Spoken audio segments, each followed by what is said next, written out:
Hello sir, hi madam. మీ పేరు? నా పేరు నర్సరెడ్డి. ఎక్కడి నుంచి వస్తున్నారు? మేము ఇక్కడ హైదరాబాద్లో ఉంటాం. హైదరాబాద్. ఏం చేస్తుంటారు సార్? మేము మామూలుగా జాబ్ చేసుకుంటాం. జాబ్ చేస్తున్నారు. సార్, మీరు పెహల్గామ్ అటాక్, టెర్రరిస్ట్ అటాక్ గురించి విన్నారు కదా, సో ఎలా అనిపించిందండి మీకు? ఫస్ట్ రియాక్షన్ ఏంటి? మేడం, అది ఒక భారతీయ సందర్భంగా మనము ఇండియాలో ఉంటూ మనకు ఒక రక్తం చిందించే విధంగా మన హిందువులపై మరి ఏ దేశంలో ఎక్కడ కూడా లేని విచిత్రంగా మరి మన హిందువుల్ని మరి బట్టలు ఇప్పి ఇది చంపడం, మరి మతపరంగా చెక్ చేసి చంపడం చాలా ఇది ఘోరం.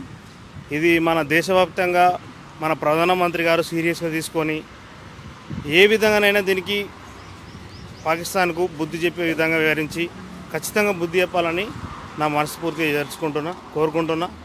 ఇదే విధంగా అలాంటి ఉగ్రవాదుల మీద దాడి చేయడానికి నన్ను కూడా నువ్వు ఒక ఇండియా తరపున నాకు సపోర్ట్ చేసి నాకేమైనా ఒక గన్ ఇచ్చినా కూడా నేను ఆ టెర్రరిస్టులను ఒక్కరిని కూడా వదలకుండా నేను ఖచ్చితంగా నేను పోరాడడానికి సిద్ధంగా ఉన్నా. నేను ఒక భారతీయునిగా, నేను ఒక హిందువుగా ఇది మాత్రం ఖండిస్తున్నా. నరేంద్ర మోడీ గారికి ధన్యవాదాలు. దీని విషయంలో పూర్తి స్థాయిగా దాన్ని ఖచ్చితంగా పాకిస్తాన్పై కఠినమైన చర్యలు తీసుకోవాలని కోరుకుంటూ థ్యాంక్స్. యుద్ధం చేస్తే, ఒకవేళ పాకిస్తాన్తో యుద్ధం చేస్తే మనమే గెలుస్తామా?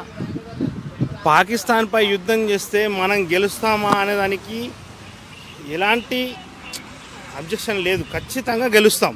ఎందుకు గెలుస్తామంటే పాకిస్తాన్ ఒక చిన్న దేశం, ఒక మినీ స్టేట్. దాన్ని తిప్పి కాదు, దాని మట్టిలో కలిపేసేంత సత్తా కూడా మన హిందువులకు ఉంది, మన ఇండియాకు ఉంది. మనం ఏ విధంగా కూడా మనం దేనికి కూడా దేనికి కూడా వెనకంజలేము. ప్రతిదానికి ఇండియా ఆర్మీగా, ఫౌజీగా అన్నిటికీ ముందస్తుగా మనం ఫుల్ సపోర్ట్గా ఉన్నాము. తనకు మేము సపోర్ట్గా ఉన్నాం. మా రాష్ట్ర ముఖ్యమంత్రులు కానీ మేము కానీ ప్రతి ఒక్కరం కూడా దీన్ని చాలా ఖండిస్తున్నాను. పాకిస్తాన్ తీవ్రవాదాన్ని చాలా ఇది ఘోరం, చాలా అరచకం ఇది. ఒక ఇండియన్గా ఒకవేళ పాకిస్తాన్తో నిజంగానే వార్ జరగాల్సి వస్తే ఒక ఇండియన్గా మీరు పాల్గొంటారా? ఖచ్చితంగా తప్పకుండా నేను పాల్గొంటా. ఎక్కడికి రమ్మని అక్కడికి వస్తా. నేను ఖచ్చితంగా పాకిస్తాన్ మీద యుద్ధం చేయడానికి కూడా సిద్ధంగా ఉన్న టెర్రరిస్టులపై. దీనికి మాత్రం నేను రెడీగా ఉన్నా. దీనికి ఏ మాత్రం కూడా ఒక్క నిమిషం కూడా ఆలోచించడం లేదు. ఇప్పటికి కూడా మన నరేంద్ర మోడీ గారు చాలా లేట్ చేసినారు. ఏ దేశం కూడా ఇలాంటి కులమతం మీద దాడి చేసినప్పుడు ఏ వివిధ దేశాలు, అరబ్ కంట్రీలు అయినా కూడా, యూరప్ కంట్రీలు కూడా ఏది కూడా నిమిషం కూడా ఇంత ఆలోచించాల్సిన ఉండదు.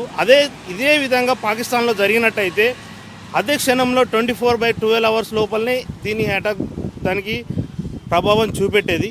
కానీ మన భారతదేశం చాలా విధంగా ఆలోచించి మరీ ముందడుగేస్తుంది. కానీ నా తరపున ఏంటంటే మరీ ఇంత ఆలోచించకుండా కూడా వాళ్ళకు తగిన రీతిలో వాళ్ళకు బుద్ధి చెప్పాలని ఆ నరేంద్ర మోడీ గారు ఖచ్చితంగా దీనిపై చర్యలు తీసుకోవాలని నా మనస్ఫూర్తిగా కోరుకుంటూ పాకిస్తానీ యుద్ధంపై నేను కూడా సిద్ధంగా ఉన్నా. జై హింద్, జై Bharat. Thank you sir, thank you so much.